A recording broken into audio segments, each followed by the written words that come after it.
Report कर रहे थे। 10 के दम में बढ़ते हैं आगे। बात कोटा की कोचिंग छात्रा से जुड़ी खबर आ रही है।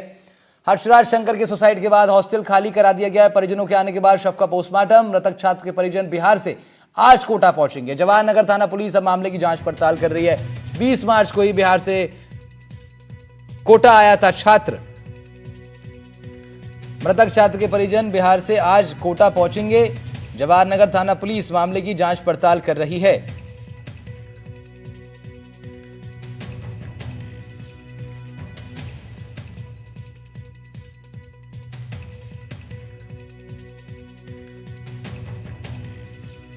कोटा में एक और कोचिंग स्टूडेंट के सुसाइड के बाद में सवाल खड़े हो रहे हैं कि जिस तरह से लगातार प्रयास किए जा रहे हैं कि एंटी हैंगिंग डिवाइस सभी कमरों में लगा हुआ है या नहीं। सरकार जो है बिल भी लेकर के आ रही है, हालांकि बिल अटक गया है, लेकिन कोटा के जवाहर नगर क्षेत्र का ये हॉस्टल है और ये 202 नंबर कमरा जो है, इसमें जो है स्टूडेंट जो है बिहार के नालंदा का हर्षराज जो है वो रहा करता था और उसने जो है यही इसी कमरे में हैंगिंग करके जो है आत्महत्या की है। नीट की वो तैयारी कर रहा था और करीब 1 साल पहले ही कोटा आया था। ये हॉस्टल की तस्वीरें हम आप तक पहुंचा रहे हैं। इस हॉस्टल में जो है जब पुलिस यहाँ पर पहुंची तो पुलिस ने तमाम जो हॉस्टल के कमरे थे उनको भी चेक किया।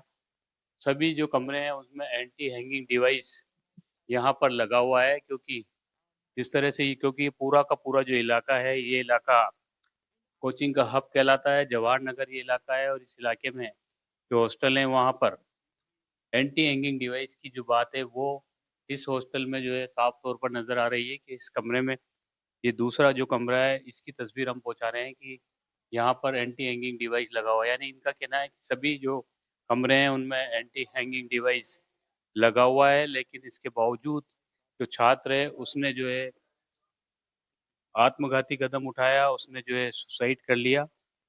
इससे पहले भी कोटा में जो है कई तरह के मामले सुसाइड के सामने आए हैं और इसी को लेकर के जो है लगातार ये बात कही जा रही है कि जो सरकार बिल लेकर के आ रही है उसमें तमाम चीजें जो है वो उनका ध्यान रखा जाए उनको। तो ये तस्वीरें जो है आप देख पा रहे हैं किस तरह से कि जवाहर नगर इलाके का ये हॉस्टल है। इस हॉस्टल में जो है मैं बात भी करने की कोशिश करता हूँ। जी भैया, यही इसी रूम में रहता था? इसी रूम में रहता था सर। कब से रह रहा था? ये अप्रैल में आ गया था पिछले साल। पढ़ाई में रेगुलर? स्कूल तो कोचिंग तो रेगुलर जा रहा था। अभी तो 20 तारीख को घर से रिटर्न आया था। 12th में गया है अभी। तो ये डिवाइस तो लगा हुआ है सब कमरों में, यहाँ पे इस कमरे में भी लगा हुआ है? इस कमरे में भी लगा हुआ है सर डिवाइस। इसका सेम नीचे का पैटर्न वाला रूम में आपको दिखाता हूँ उसने कैसे लगाई वो अंदर। वो बाथरूम के पास की जो दीवार होती है, जैसे आप दोनों दीवार देख लो, इसके बीच में रोड लगाई जिम वाली, उसके लटका है। और इस हॉस्टल के दूसरे कमरों में भी लगा हुआ है, लेकिन इसके बावजूद बच्चे जो हैं अलग तरीके से जो है सुसाइड का प्रयास कर रहे हैं, यानी वो दूसरे तरीके भी अपनाने लगे हैं। अब देखना होगा कि जो लगातार ये सिलसिला जो चल रहा है सुसाइड का, इस पर जो है विराम कैसे लगेगा, इस पर अंकुश कैसे लगेगा। जिला प्रशासन तमाम प्रयास कर रहा है, तमाम प्रयासों के बावजूद ये सिलसिला रुकने का नाम नहीं ले रहा है। कोटा से सहयोगी हेमंत जोशी के साथ शाकिर अली, एनडीटीवी। शाकिर अली हमारे सहयोगी फोन लाइन पर हमारे साथ जुड़े हुए हैं, उनका रुख कर लेते हैं। शाकिर, क्या स्थिति है अभी, क्या अपडेट है? जी देखिए, अभी कुछ देर बाद जो है परिजन जो है बिहार के नालंदा से कोटा पहुंचेंगे और उसके बाद में जो है मृतक छात्र के शव का पोस्टमार्टम करवाया जाएगा। जो हॉस्टल है जवाहर नगर इलाके में, जिस हॉस्टल में छात्र ने सुसाइड किया है, उसमें जो है पूरा हॉस्टल जो है वो खाली हो गया है। जो अन्य दूसरे छात्र थे वो भी जो है डर की वजह से हॉस्टल खाली करके चले गए हैं। पुलिस अब इस पूरे मामले की जांच कर रही है, क्योंकि इसमें बड़ी बात ये निकल करके आ रही है कि ये छात्र इस साल नीट के एग्जाम में शामिल नहीं होने वाला था। वो इसी साल 12th में पहुंचा है और अभी कुछ दिन पहले जो छुट्टियां जब थी तो वो गांव गया हुआ था अपने, और 20 तारीख को ही कोटा लौटा था। तो सुसाइड की वजह क्या रही ये स्थिति स्पष्ट नहीं हो पा रही है, लेकिन जो उसका जो कमरा है, उस कमरे में जो एक बोर्ड लगा हुआ है, उस बोर्ड पर भी उसने सॉरी मम्मी पापा इस तरह से लिखा है।